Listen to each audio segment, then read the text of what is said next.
Bonjour à tous, aujourd'hui on va résoudre une équation dans C avec ici comme inconnu, attention, Z, mais ici on a la présence de Z bar. Alors ça, quand on a dans une équation Z et Z bar avec des coefficients ici 2 moins I et 2I, on n'a pas trop de choix sur la méthode.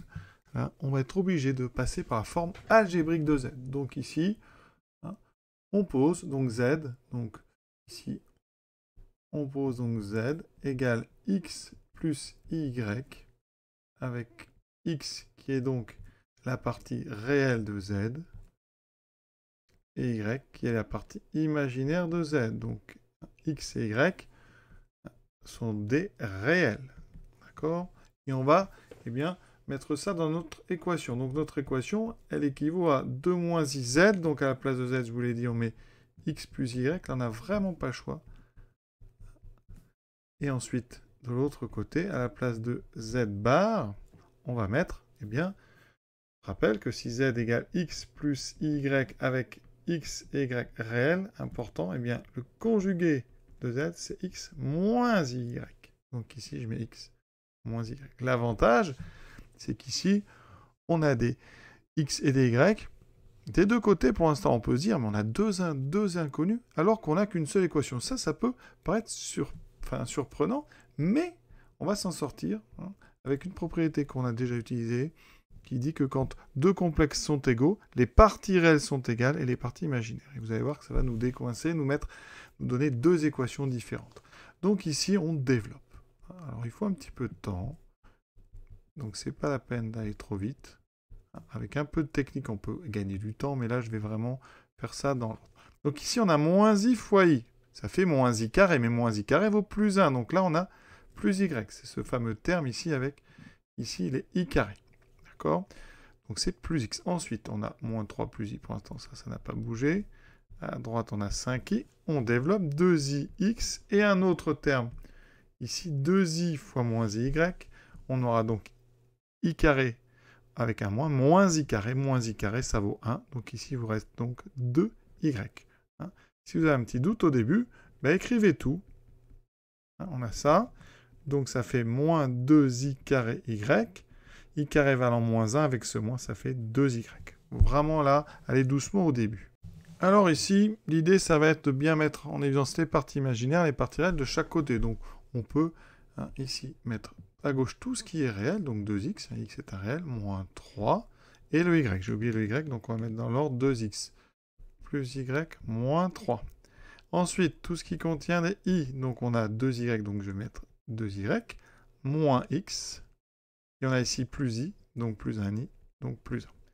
À gauche, je fais pareil, on a 2y qui est tout seul, et après, tout va dans la partie imaginaire, donc on a 2x plus 5. Et j'utilise une propriété que je cite à chaque fois, qui dit la chose suivante.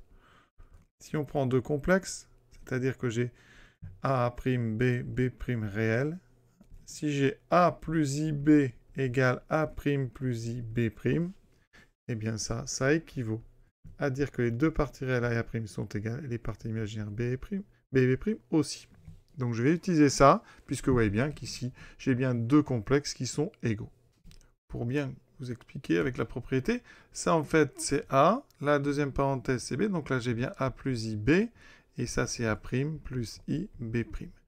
Donc j'égalise les deux parties réelles, donc 2x plus y moins 3 va être égal à 2y, et les parties imaginaires, 2y moins x plus 1 va être égal à 2x plus 5. J'obtiens ici un système linéaire à deux équations, deux inconnues qui sont x et y. Ça, on sait résoudre.